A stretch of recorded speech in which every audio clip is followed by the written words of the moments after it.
बिस्मिल्लाहिर्रहमानिर्रहीम। Online video link classes जमात पर हफ्ता मजमून उर्दू तारीख 19 दिसंबर 2020।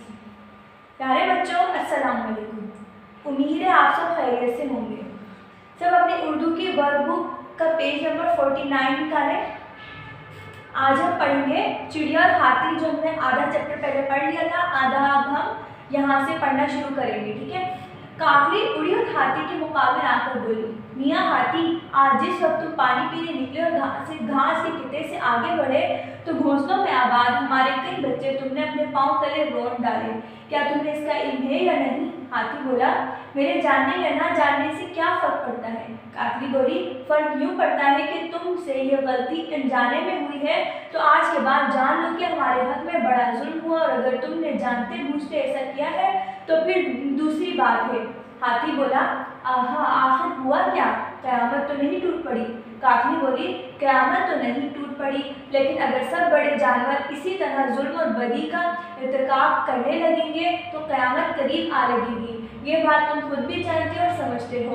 मैं इसलिए आई हूँ कि तुमसे दोबारा इधर से ना गुजरने की गुजारिश करूँ, दरख्वास्त करूँ, क्योंकि वो जगह हमारे रहने सहने की जगह है। हाथी बोला, पानी पीने के लिए जाते हुए वही करीबी गुजरना है।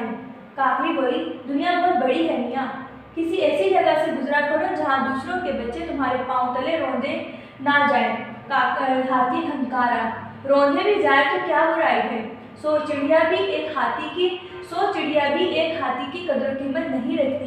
हाथी हाथी है। काकड़ी ने कहा, यकीनन हाथी बड़ा है, लेकिन हमारी जान भी बड़ी अजीज और प्यारी है, और अगर तुम्हारी सोच सही रुख पर हो और तुम इंसाफ से काम लो तो तुम्हें ऐसी बातें नहीं कहनी चाहिए। जिस तरह तुम्हारा दिल चाहता है कि तुम और तुम्हारे बच्चे आराम से ज़िंदगी बसर करें, हम भी चैन से ज़िंदगी गुजारने के आरज़ूमंद हैं।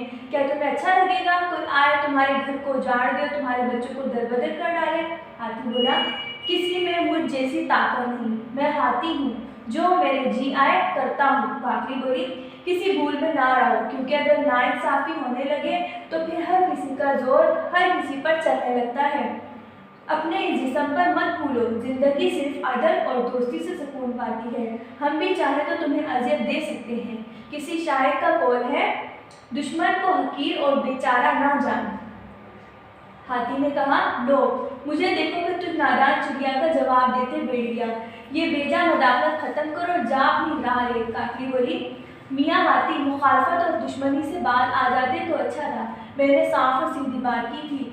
सब जानते हैं, खुद तुम भी जानते हो, मैं यहाँ आई तुमसे एक दरख्वास्त की, हम पर और ख़ुद अपने आप पर रहम करो और कोई दूसरा रास्ता अख्तियार करो, वरना नुकसान उठाओगे और हम तुम्हें ऐसा मज़ा चखाएंगी कि इसकी दास्तानें बनेंगी। हाथी ने कहा, मुझे जो कहना था कह चुका, तुम्हें जो करना है कर लो। काकड़ी बोली, बहुत अच्छा, अब जबकि तुम अपने इस अजीम जिस्से के बावजूद चिड़ियों को अज़ियत देकर शर्मिंदा नहीं, हमें मालूम है कि हमें क्या कदम उठाना है। काकड़ी चिड़ियों के पास लौट आई और उन्हें सब कहानी सुनाई। फिर बोली, अब हमें चाहिए कि तैयारी करें और हाथी का किस्सा पाक करें।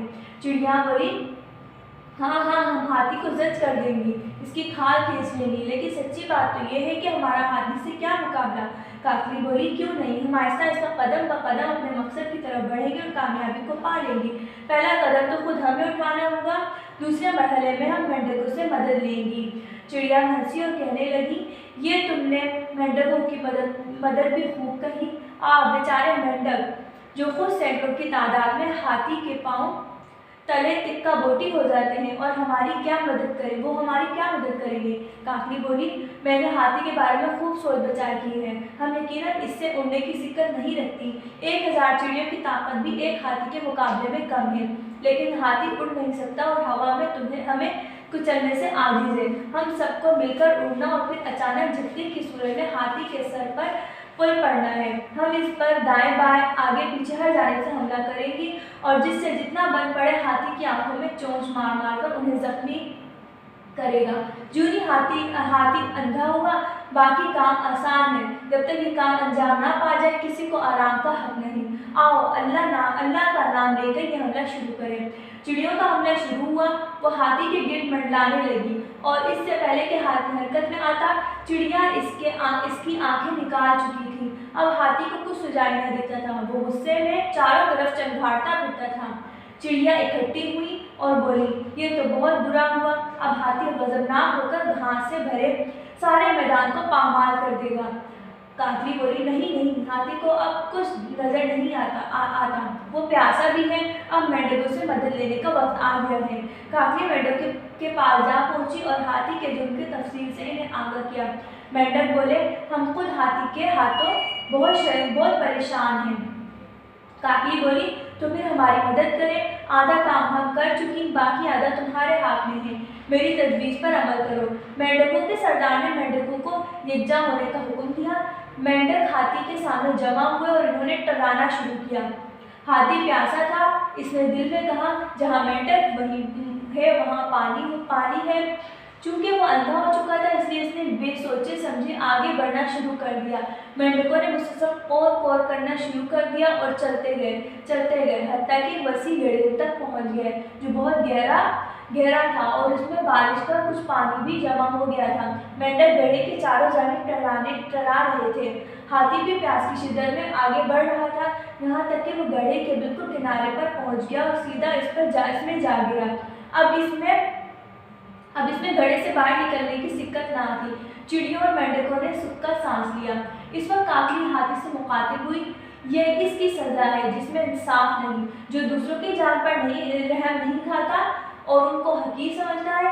अब तेरा यही ठिकाना है। अब मैं चलती हूँ। जैसा कि मैंने कहा था, मैं चिड़िया और हाथी का किस्सा लोगों को सुनाऊंगी ताकि वो अपनी दास्तानों में आम करें और जालिम अपने जुल्म से बाज आ जाए और मासूमों और कमज़ोरों को भी सुख चैन से जीने दें। बेटा, अब हमने ये चैप्टर पूरा पढ़ लिया है और इसी चैप्टर से रिलेटेड कुछ क्वेश्चन आज हमने पहले कर लिए थे, कुछ रह गए हैं, तो अब हम ये करते हैं। ठीक है, सवाल नंबर दाल है, जैसे पेज नंबर 53 में आप लोगों के हैं। सवाल नंबर दाल, हाथी ने काकली की बात क्यों रद्द कर दी? इसका जवाब है, हाथी ने काकली की बात इसलिए रद्द की क्योंकि वो मगरूर था और खुद को बहुत ताकतवर समझता था और इसकी नज़र में चिड़ियों की कोई हैसियत नहीं थी। सवाल है काकली के मुताबिक जिंदगी किस चीज़ से सुकून पाती है? जैसे हमने पिछले चैप्टर में पढ़ा है पहले, काकली के मुताबिक जिंदगी सिर्फ अदल और दोस्ती से सुकून पाती है। सवाल वाव है आपका, चिड़ियों के मुकाबले में हाथी की कमजोरी क्या थी? इसका जवाब जो हमने पढ़ा है पीछे, चिड़ियों के मुकाबले में हाथी की कमजोरी ये थी कि चिड़िया उड़ सकती थी और हाथी उड़ नहीं सकता था। सवाल जे है आपका, चिड़ियों ने हाथी पर हमले का क्या मंसूबा बनाया? इसका जवाब, चिड़ियों ने हाथी पर हमले का ये मंसूबा बनाया कि सारी चिड़िया मिलकर उड़ेगी और हाथी पर हमला करेंगी। सवाल हाँ है आपका, मेंढकों ने हाथी को हलाक करने में चिड़ियों की कैसे मदद की?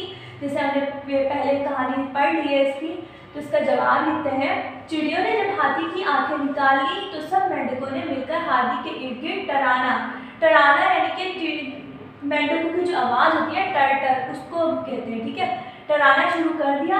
हाथी को प्यास लगी थी, वो समझा कि पानी कहीं आसपास है, वो मेंढकों के पीछे जाने लगा। सारे मेंढक इसे एक गड्ढे के पास ले गए और हाथी को इसमें गिरा दिया। ये काम जिस तरह सवाल जवाब मैंने आप लोगों को करवाए हैं, सेम इसी तरह आपने अपने वर्कबुक में करने हैं। ठीक है, फिर मोरखा 26 दिसंबर 2020 बरोज़ हफ्ता आपने अपने काम जमा करवाना है। उम्मीद है आपको आज का लेक्चर समझ आया होगा। शुक्रिया, अल्लाह हाफ़िज़।